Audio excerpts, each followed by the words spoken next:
Kanhangad Kalyan road Shri കൊരകഞ്ചൻ ദേവസ്ഥാനത്ത് ഈ വർഷത്തെ പ്രതിഷ്ഠാദിന ഉത്സവവും കളിയാട്ടവും ഫെബ്രുവരി 28 നടക്കും. രാത്രി 9 മണിയോടെയായിരിക്കും കൊരകഞ്ചൻ അരങ്ങിലെത്തുക. ഇതിന് മുന്നോടിയായി പരമ്പരാഗത വിധിപ്രകാരം കുലകൊത്തൽ ചടങ്ങ് നടത്തി. This news sponsored by Bobby Chemmanur international jewellers.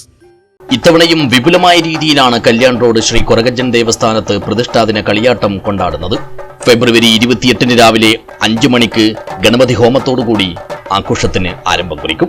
വൈകുന്നേരം 4 മണിക്ക് ഗുളികൻ തെയ്യത്തിന്റെ പുറപ്പാട്, 6 മണിക്ക് കല്യാൺ റോഡ് ശ്രീ മാരിയമ്മ ദേവസ്ഥാനത്തു നിന്നുള്ള കാഴ്ചാവരവ്, 7 മണിക്ക് അന്നദാനം.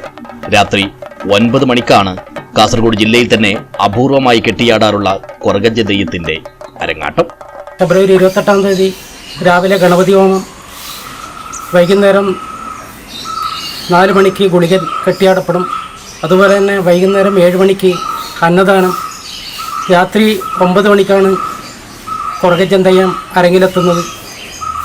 ഈ തദവസരത്തിൽ എല്ലാ ഭക്തജനങ്ങളെയും സാദരം ക്ഷണിക്കുകയാണ്. അതുപോലെ തന്നെ മഹോത്സവത്തിൻ്റെ നടത്തിപ്പിന് വേണ്ടിയുള്ള ഉത്സവ കമ്മിറ്റിക്ക് ഒരു നല്ലൊരു തുക UA കമ്മിറ്റി, ക്ഷേത്ര UA കമ്മിറ്റി നൽകിയിട്ടുണ്ട്. അത് നാട്ടിലുള്ള പ്രതിനിധികളായ അഭിലാഷ്, അതുപോലെ തന്നെ അജയൻ എന്നിവരാണ് ക്ഷേത്ര കമ്മിറ്റിക്ക് കൈമാറിയത്.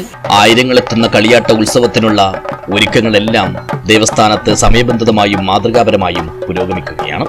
ഇതിന്റെ ഭാഗമായാണ് ശനിയാഴ്ച രാവിലെ പരമ്പരാഗത വിധിപ്രകാരം കുലകൊത്തൽ ചടങ്ങ് നടത്തിയത്.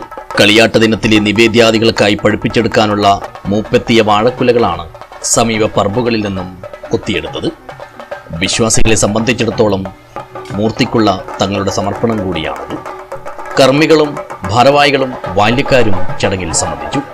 പ്രവാസികളുടെ വകയായി ദേവസ്ഥാനത്തേക്ക് നൽകുന്ന സംഭാവനയും ഇതോടനുബന്ധിച്ച് ഏറ്റുവാങ്ങി. News bureau, Kanhangad.